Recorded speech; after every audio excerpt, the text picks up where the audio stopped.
Glad you could join me on the news. The headline says Indonesian court decides presidential candidate eligibility. Manila accuses China of dangerous maneuvers. Daniel Noboa claims win in Ecuador poll. Tusk celebrates opposition win in Poland poll, and Gaza witness more diplomatic aid as tensions grow. Stay with me for these and more stories. Indonesia's constitutional court has upheld the minimum age prerequisite for presidential and vice presidential candidates, closing the possibility President Joko Widodo's eldest son could run for vice president next year. Chief Justice Anwar Usman, who is the president's brother-in-law, led a panel of 9 judges who overruled the petition to lower the minimum age from 35 years from 40. The judges said that determining the age limit was up to lawmakers and that the petition had no reasoning according to law. The president, popularly known as Jokowi, is incapable to contest the upcoming presidential and parliamentary polls after serving a maximum of 2 terms in office. He was first elected in 2014. The ruling Democratic Party of Struggle PDIP has selected Ganjar Pranowo, the governor of Central Java, as its candidate for the February 2024 elections. Prabowo Subianto, defense minister in Jokowi's government, is also running for the top job. Before Jokowi appointed Prabowo to his cabinet in 2019, the two men were considered arch rivals. The constitutional challenge to the age limits for presidential and vice presidential candidates stoked speculation that Jokowi was looking for his son Gibran Rakabumi Raka, who is 36, to potentially run for the vice presidency. The court's ruling means Gibran is still unable to run.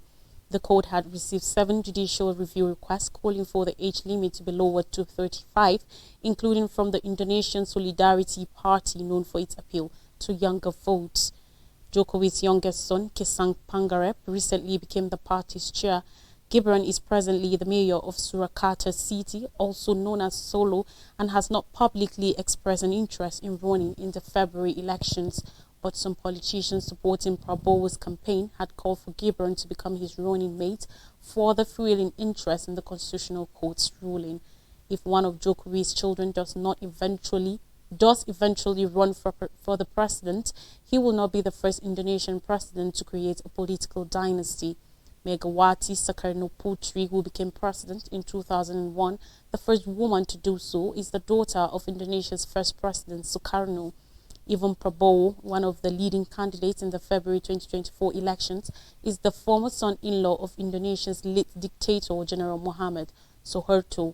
Prabowo has been accused of rights abuses, including the kidnapping and disappearance of several pro-democracy activists before Suharto's 32-year rule ended in 1998, although he has never been charged over the allegations. After a Chinese Navy ship shadowed a Philippine Navy vessel and tried to cross its path, the Philippines has accused China of conducting dangerous maneuvers in the disputed South China Sea. The Philippines said the incident took place on October 13th, close to Thitu Island, also known as Pagasa Island, in the Philippines, after the PRP Banque issued a radio warning to the People's Liberation Army Navy planned ship 621. The planned ship then shadowed the Banque, which was on a resupply mission, before trying to cross the ship's bow at a distance of 320 meters, that's 350 yards, the Philippine Armed Forces said in a statement. Thitu, part of the Spratly Islands chain, was occupied by the Philippines in the 1970s and is now home to as many as 400 people. Vice Admiral Alberto Carlos, the chief of Western Command, said in the statement, "These dangerous maneuvers pose significant risks to maritime safety, collision prevention, and danger to human lives at sea. China must immediately halt these unsafe actions and conduct themselves in a professional manner by adhering to international law."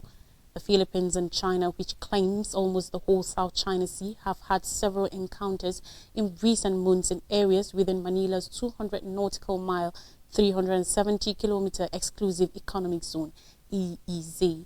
Divers from the Philippine Coast Guard removed a floating barrier installed at Scarborough Shoal last month, which basin ceased from Manila after a month-long standoff in 2012. General Romeo Bronner, the Chief of Staff of the Philippines Armed Forces, urged China to stop its dangerous maneuvers and aggressive actions towards Philippine vessels, which he said risk causing a collision and endangering the lives of maritime personnel from both sides.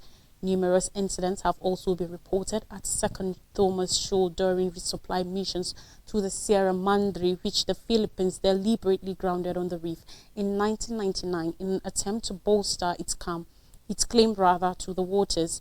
The shoal lies about 195 kilometers to 120 miles northwest of the Philippine province of Palawan.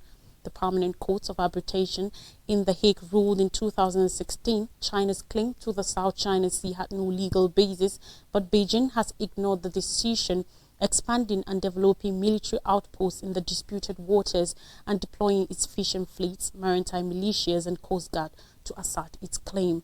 Brunei, Malaysia, Taiwan and Vietnam also claim all of parts of the South China Sea. The statement from the Philippines described Beijing's presence near Thitu Island as illegal and said its actions breached international law. Now on elections, heir to a banana empire Daniel Noboa will be Ecuador's next president after defeating socialist Luisa Gonzalez, an ally of exiled former president Rafael Correa. From tomorrow, Daniel Noboa starts work as your new president. The 35-year-old Noboa told supporters during brief remarks in the seaside town of Olon as voters from Sunday's elections were counted. He worked for his multimillionaire father's polling banana empire before entering politics and becoming a surprise qualifier for the runoff election. He will be the country's youngest ever president. He ran on a campaign promising to improve Ecuador's struggling economy and create jobs. He also proposed using prison ships to house prisoners. Noboa's rival socialist Luisa Gonzalez, an ally of ex-President Correa, will have been Ecuador's first woman president. She had run on a platform of reintroducing social spending, such as free medicine and worker protections, that had been popular during Correa's decade in power before he fled the country facing corruption charges. Noboa won more than 52% of the vote, while Gonzalez had about 48%, with more than 90% of ballot boxes counted. Daniel Noboa, our profound congratulations, because this is democracy, Gonzalez told supporters in Quito, calling Noboa to keep his promises to students and the elderly. Noboa and Gonzalez cast their votes wearing bulletproof vests just weeks after another presidential candidate, Fernando Villavicencio, was murdered. He was a journalist and anti-corruption campaigner, had been polling in second place. In the lead-up to the election, he was revealed that 7 suspects in Villavicencio's assassination had died in prison. Still on election matters, Donald Tusk's Polish opposition leader has welcomed exit polls showing opposition parties on course to potentially secure a majority in the country's parliamentary election over the ruling Conservative Nationalist Party. An ex-European Council president, Tusk's victory will see Poland moving closer to European allies and reviving support for Ukraine. His civic coalition KO party ran with Third Way and the New Left on separate tickets, but with a shared commitment to restoring ties with Europe. The ruling Law and Justice PIS party initially supported Ukraine, but ran on a reversal of its position, apparently believing that Polish voters were growing weary of Russia's war in the country. The Ipsos exit poll projected that while PiS will emerge as the largest party with approximately 38.8% of the vote, roughly equivalent to 200 seats, the KO-led opposition grouping will secure 248 of the 460 seats in Poland's parliament, enough to form a majority. Notably, initial results suggested Sunday's election may have also inspired a higher turnout than in 1989, when some 63% of Polish people voted in an election that removed communist authorities. Tusk told party members at the celebration on Sunday evening, "Democracy has won. This is the end of the PIS government." As a member of the European Union and NATO, Poland's changing position on neighboring Ukraine and response to people fleeing the conflict was being closely watched. The high turnout led to long queues at polling stations, but people who were still in line when polls officially closed were reportedly still able to cast their votes. PIS leader Jarosław Kaczyński was muted in his comments at the party headquarters in central Warsaw, indicating it was not clear whether Sunday's results would translate into another term in office. PIS denies its reforms have undermined democracy, saying they were meant to make the country and its economy more fair while removing the last vestiges of communism. It has built its support based on generous social handouts and a pledge of more independence from Brussels. Tusk has said he will seek to unblock some 110 billion euros of European Union funds earmarked for Poland, which have been frozen due to rule of law concerns from day one if he heads a new government. Away from elections, and now to United Nations experts have warned Gaza is being strangled by Israel's week-long siege and aerial bombardment as fears grow that more escalation and lack of safety for fleeing civilians risk drawing regional force into the long-running conflict. Israel has promised to wipe out Hamas in reaction to the unprecedented October 7th terrorist attacks by the Islamic militant group which controls the enclave. At least 1,400 people were killed and many taken hostage during Hamas rampage, the Israel Defense Forces IDF said in what U.S. President Joe Biden has called the worst massacre of Jewish people since the Holocaust. Diplomatic attempts to create a humanitarian corridor to send desperately needed supplies into Gaza are ramping up before the coastal trip's 2.3 million people completely run out of clean drinking water, food, fuel and medicine, which aid agencies have warned will result in an unprecedented humanitarian catastrophe. Gaza is being strangled and it seems that the world right now has lost its humanity, said United Nations Relief and Works Agency UNRWA Commissioner General Filipe Lazzarini in an urgent plea for critical aid to be allowed in. Lazzarini said that not one drop of water, not one grade of wheat, not a liter of fuel has been allowed into Gaza for the past 8 days, and people trapped in the densely populated blockaded strip are desperate. The Israeli Prime Minister's office on Monday denied there were any arrangements for the opening of the Rafah border crossing between Gaza and Egypt, the only entry point into the enclave that Israel does not control. At the moment, there is neither a ceasefire nor humanitarian assistance in the Gaza Strip in return for the exit of foreigners, the Prime Minister said, according to report. Hospitals in Gaza, under constant barrage from Israeli airstrikes, face imminent shutdown due to lack of fuel to run generators that pump water and keep life-saving equipment such as ventilators and incubators operating, Palestinian Red Crescent Director General Marwan Jalani said according to report. Fuel, he said, will run out by Monday or Tuesday. On the brink of collapse, hospitals have run out of painkillers and many Gazans are beginning to suffer from severe dehydration due to lack of drinking water, according to medical NGO Médecins Sans Frontières. Multiple aid agencies have said fuel and other necessities could run out in hours, not even days. The 50,000 pregnant women currently in Gaza, 5,000 of whom are due to give birth in the coming month, face a double nightmare, said United Nations Population Fund representative Dominic Allen, and face having their babies in unsanitary conditions, risking health complications while under the threat of bombs. Compounding the grave situation is the hundreds of thousands of people fleeing their homes in northern Gaza and attempting to head south through the battered street ahead of an Israeli offensive that the IDF said will include widespread strikes and significant ground operations. Here are more stories. Egypt's complex moves as Israel-Gaza war continues. Abdel Fattah el-Sisi, Egyptian president, has hosted United States Secretary of State Antony Blinken in Cairo, where they deliberated the ongoing war in the occupied Palestinian territory and Israel. On Sunday, el-Sisi reiterated his country's stance that Israel's bombardment of the Gaza Strip had exceeded the right to self-defense and amounted to collective punishment, adding that Egypt's priority was to end the violence and provide humanitarian aid to the Palestinians trapped in Gaza. Egypt has opened up its airport in El Arish to receive international assistance for the besieged people of Gaza, with planes arriving from Jordan, Turkey, and the United Arab Emirates, amongst others. Joined with donations from Egypt, They had been loaded into over 100 trucks which are lined up in the northern Sinai Peninsula and ready to enter Gaza through the Rafah crossing. A blood donation campaign was initiated by the Egyptian government with donation centers set up in all governorates. After discussions with the US and others, Egypt agreed to an exchange whereby it will permit the exit of dual national Palestinians stuck in the blockaded enclave into Egyptian territory in return for Israel allowing safe passage for the humanitarian aid. No movement, however, on either side of the border has taken place, as on Saturday, Egypt was informed that Israel had rejected safe passage for the aid trucks. In response, Egypt refused entry to its territory for Gaza's dual nationality citizens, making it clear that their exit from the Strip was contingent on Israel allowing the passage of the aid convoy into the enclave. Now in Tunis, hundreds rally in support of Palestinian.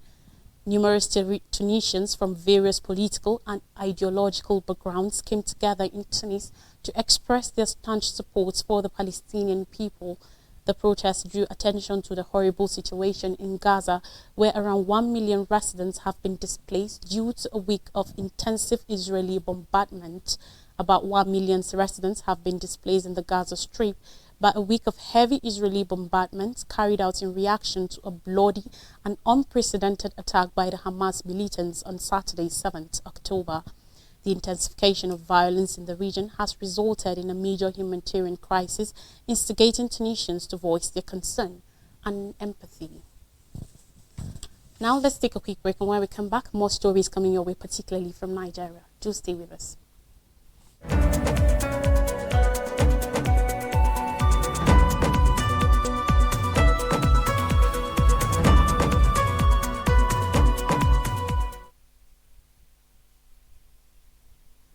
You're welcome back. Stories from Nigeria now says Tinubu to chair FEC meeting today. President Bola Ahmed Tinubu will be presiding over the second Federal Executive Council FEC meeting of his administration without any last-minute change. Remember, on May 29th, President Tinubu took over from Muhammadu Buhari and the new ministers were sworn in on August 21st at the Conference Hall State House in Abuja. The FEC is the decision-making body of the government, which consists of the President and the Vice President, who presides over the council meeting in the absence of the President and the ministers. Others who attend cabinet meetings are the Secretary to the Government of the Federation, SGF, the Head of the Civil Service of the Federation, the National Security Advisor, NSA, the Chief of Staff to the President, as well as any other key government officials that may be invited to present papers. On August 28th, the maiden FEC was held at the Council Chamber Presidential Villa in Abuja. Although under earlier administrations, FEC meeting was held on Wednesdays, it appears that the President is changing the Wednesday cabinet to Monday. Now, key PDP national officer resigns, leaves party. A chieftain and national member of the People's Democratic Party PDP representing Kaduna State, Honorable Magaji Al-Hassan, has resigned from his position and also withdrawn his membership of the party. In a letter dated October 5, 2023, Honorable Al-Hassan made his position known, which was directed to the acting national chairman of the PDP, Umar Damagum. In addition, Al-Hassan told the party of his withdrawal through a separate letter addressed to the acting chairman of by B Ward in the Zaria local government area of Kaduna State. This letter was dated October 7th, 2023. In his resignation letter to the party, Al-Hassan did not give a specific reason for his departure. He also returned his PDP membership card, which he added in the letter handed to the ward chairman. The opposition party in Kaduna State has witnessed the resignation of members to the ruling APC in the last few weeks. On October 10th, 19 councillors and their supporters from the 23 local government areas LGAs in Kaduna dumped the PDP for the APC. The councillors made their decision known to resign from the PDP and join the APC during a press conference held in the state capital. They cited the determined leadership shown by the state governor, Senator Uba Sani, since he took office as the reason for making the switch. And finally on the news, Falana urges National Assembly on Universal Basic Education Fund. Femi Falana's son, Human Rights Act lawyer, has urged the National Assembly to adjust the nation's constitution towards empowering the Accountant General of the Federation to deduct from source the counterpart fund payable by every state government to the Universal Basic Education Fund. He also urged the Federal Ministry of Education to decrease the number of out-of-school girls by making sure compulsory free education for all girls across the country. Falana made the calls in commemoration of the 2023 International Day of the Girl Child.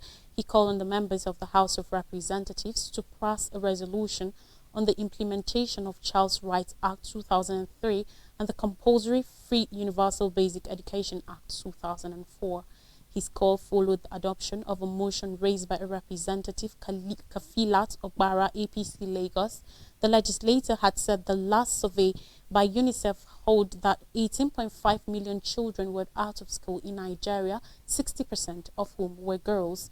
While insisting that adolescent girls have the right to education, safe and healthy life, Ogbara said investing in girls' leadership will include creating space and platforms for girls to raise their voices at every policy-making level. Other lawmakers argued along that line too, but the human rights lawyer termed the arguments and resolutions that followed as unnecessary and unfortunate, saying it only showed that the federal lawmakers were lacking in institutional memories of even the progress made by the legislature in making laws to promote universal access to basic education. He urged the National Assembly to make sure that any amendment of the Constitution will empower the Accountant General of the Federation to deduct from source the counterpart fund payable by every state government to the Universal Basic Education Fund. To refresh our memories, Indonesian court decides presidential candidates' eligibility. Manila accuses China of dangerous maneuvers. Daniel Noboa claims win in Ecuador poll. Tusk celebrates opposition win in Poland poll. And Gaza witness more diplomatic aid as tension grows. That's all on the news. Thanks for watching. I am Lois Tureki.